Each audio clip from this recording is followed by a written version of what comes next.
Puro global at PH lang kasama nito ni Melissa. Nag-aangas agad. Masyado siyang kampante dito. Wala pa nga mid game. Akala niya siguro ay mabubuhat siya netong mga to. Kasi kasimula pa lang ng laban dito guys, nag-chat na siya agad. At ito nga yung sinabi niya sa core namin. At ito lang sinabi ng core namin. Hindi ko kasama dito yung core guys. Solo lang ako. Kasi tingnan niyo naman yung mga kasama niya dito guys. Kaya nagyayabang siya. Dalawang global at isang PH. Patipi-tipi pa nga siya dito. Ang angas niya dito. Takot naman sa tapatan. Nagulat nga ako may kasama siya dito ng tatay. Baby nga siya dito ni Estes. Ewan ko na lang kung hindi pa siya tumaba. Pinapasok pa talaga nila ako dito sa loob ng tore. Pero mabuti na lang may flicker ako. Kaya ang mangyari, makakatakas ako at mapipitas ko dito yung core nila. Pero maganda rin ikot dito ng mga kampe ko. Shoutout dito sa mga kampe ko. Malulupit din itong mga randoms na to. Solid pa yung mga setan dito ni Grak. Kaya kung mapapansin nyo, mapipitas namin dito yung dalawa sa kanila. Ang kaso nga lang, hindi ko napansin yung mga kalaban dito sa mapa. Kaya ang mangyayari dito ay mapipitas tayo. Medyo nainis nga ako dito ay para sa kasi nandito lagi sa bot lane. Kaya binalak ko rin siya punteriyahin dito. Kasi napansin ko lagi magkasama tong Estes tsaka Melissa. Magtatay ata tong dalawa ay maghiwalay. Kaya tamang preet na lang muna ako dito pag nagkaaroon ng clash yung mga kampe ko. Pero dito sa part na to guys, akala ko nagpapabait lang dito yung Grak. Naglalag na pala. Napansin ko dito guys, may ulti si Grak. Kanina ko pa iniintay kaso nga lang at tagal niya ibitaw. Napitas tuloy muna tayo doon. Pero mabuti lang kasi naubos nila dito yung mga kalaban namin. Hindi ko alam kung saan dumaan tong Esme guys kasi sobrang bilis niya. Galing siya sa top. Ang layo ng narating. Hindi ko alam, nagkat ata siya dito. Dito sa part na to guys, nagkamali ako. Kasi inis na inis talaga ako dito ay Parsa. Gusto sanang bawian. Kaya ang ginawa ko ay sinibat ko na agad siya dito sa mid.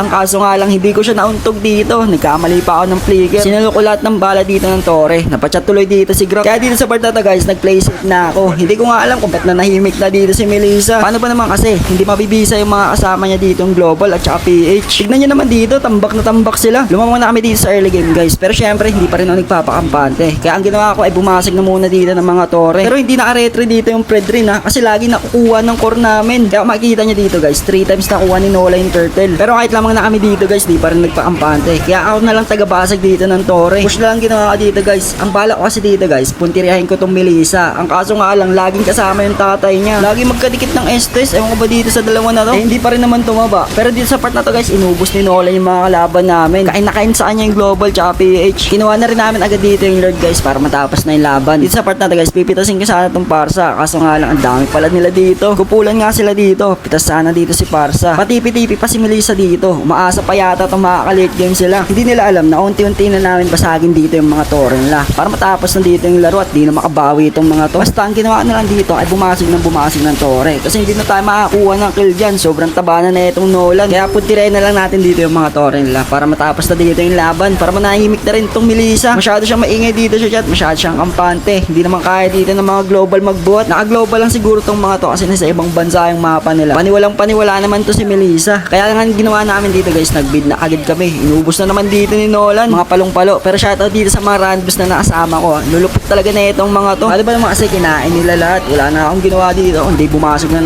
ng tore. Inubos pa nila dito sa part na to. Ang hangan niya. Ayun tuloy, pinakain kayo ng mga tipi. Nice game dito sa mga kampe ko at nakalaban. At ito nga yung standing namin. Aray ko po.